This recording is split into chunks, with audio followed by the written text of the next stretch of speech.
بسم اللہ الرحمن الرحیم۔ السلام علیکم ورحمۃ اللہ وبرکاتہ۔ رمضان المبارک کا مہینہ مسلمانوں کے لیے حق تعالی شانہ کا بہت ہی بڑا انعام ہے، مگر جب ہی کہ اس انعام کی قدر بھی کی جائے۔ ایک حدیث میں ہے کہ لوگوں کو اگر یہ معلوم ہو جائے کہ رمضان کیا چیز ہے تو میری امت تمنا کرے کہ سارا سال ہی رمضان ہو جائے۔ حضرت سلمان رضی اللہ تعالیٰ عنہ کہتے ہیں کہ نبی کریم صلی اللہ علیہ وآلہ وسلم نے شعبان کی آخر تاریخ میں ہم لوگوں کو واعظ فرمایا کہ تمہارے اوپر ایک مہینہ آ رہا ہے جو بہت بڑا مہینہ ہے، بہت مبارک مہینہ ہے۔ اس میں ایک رات ہے شب قدر جو 1000 مہینوں سے بڑھ کر ہے۔ اللہ تعالیٰ اس کے روزے کو فرض فرمایا اور اس رات کے قیام یعنی تراویح کو ثواب کی چیز بنایا ہے۔ جو شخص اس مہینے میں کسی نیکی کے ساتھ اللہ کا قرب حاصل کرے، ایسا ہے جیسا کہ غیر رمضان میں 7 فرض کو ادا کیا، اور جو شخص اس مہینے میں کسی فرض کو ادا کرے وہ ایسا ہے جیسا کہ غیر رمضان میں 70 فرض ادا کرے۔ یہ مہینہ صبر کا ہے اور صبر کا بدلہ جنت ہے، اور یہ مہینہ لوگوں کے ساتھ غمخواری کرنے کا ہے۔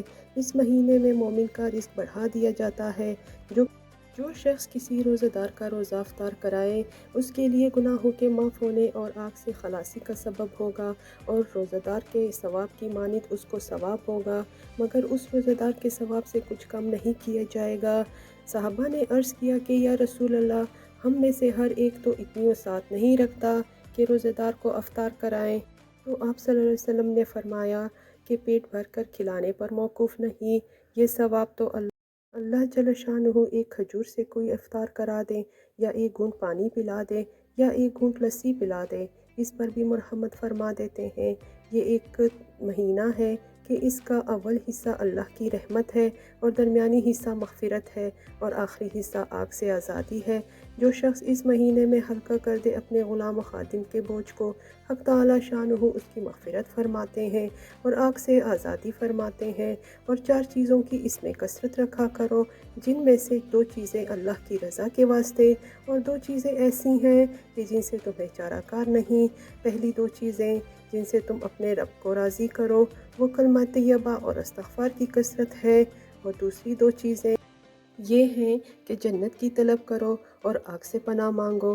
جو شخص کسی روزہ دار کو پانی پلانے، حق تعالی شانہ قیامت کے دن میرے حوض سے اس کو ایسا پانی پلائیں گے جس کے بعد جنت میں داخل ہونے تک پیاس نہیں لگے گی۔ نبی کریم صلی اللہ علیہ وسلم کا اہتمام کہ شعبان کی آخر تاریخ میں خاص طور سے اس کا واعظ فرمایا اور لوگوں کو تنبیہ فرمائی کہ رمضان مبارک کا 1 سیکنڈ بھی غفلت سے نہ گزر جائے۔ اس مبارک مہینہ کو کلام الہی کے ساتھ بہت خاص ہی مناسبت ہے، اسی وجہ سے عموماً اللہ جل شانہ کی تمام کتابیں اسی ماہ میں نازل ہوئی ہیں۔ چنانچہ قرآن پاک لوح محفوظ سے آسمان دنیا پر تمام کا تمام اسی ماہ میں نازل ہوا ہے۔ پھر ارشاد ہے کہ یہ غمخواری کا مہینہ ہے، یعنی غربا مساکین کے ساتھ مدارات کا برتاؤ کرنا ہے۔ اگر 10 چیزیں اپنی افطاری کے لیے تیار کی ہیں تو 2-4 غربا کے لیے بھی کم از کم ہونی چاہیے۔ اپنے افطار و سحر کے کھانے میں غربا کا حصہ بھی ضرور لگانا چاہیے۔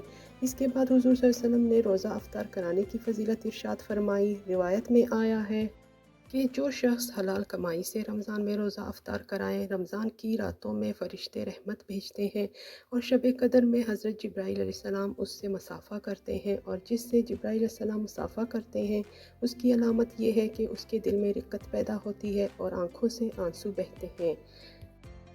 ابو ہریرہ نے حضور صلی اللہ علیہ وسلم سے نقل کیا ہے کہ میری امت کو رمضان شریف کے بارے میں 5 چیزیں مخصوص طور پر دی گئی ہیں جو پہلی امتوں کو نہیں ملی ہیں۔ نمبر 1 یہ کہ ان کے منہ کی بدبو اللہ کے نزدیک مجھ سے زیادہ پسندیدہ ہے۔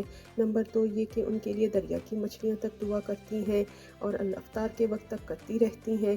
نمبر 3 جنت ہر روز ان کے لیے آراستہ کی جاتی ہے۔ پھر حق تعالی شانہ فرماتے ہیں کہ قریب ہے کہ میرے نیک بندے دنیا کی مشقتیں اپنے اوپر سے پھینک کر تیری طرف آئیں۔ نمبر 4 اس میں سرکش شیاطین قید کر دیے جاتے ہیں اور وہ رمضان میں ان برائیوں تک نہیں پہنچ سکتے جن کی طرف غیر رمضان میں پہنچ سکتے ہیں۔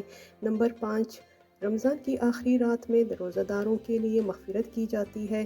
صحابہ نے عرض کیا کہ یہ شب مغفرت شب قدر ہے؟ فرمایا نہیں، بلکہ دستور یہ ہے کہ مزدور کو کام ختم ہونے کے وقت مزدوری دے دی جاتی ہے۔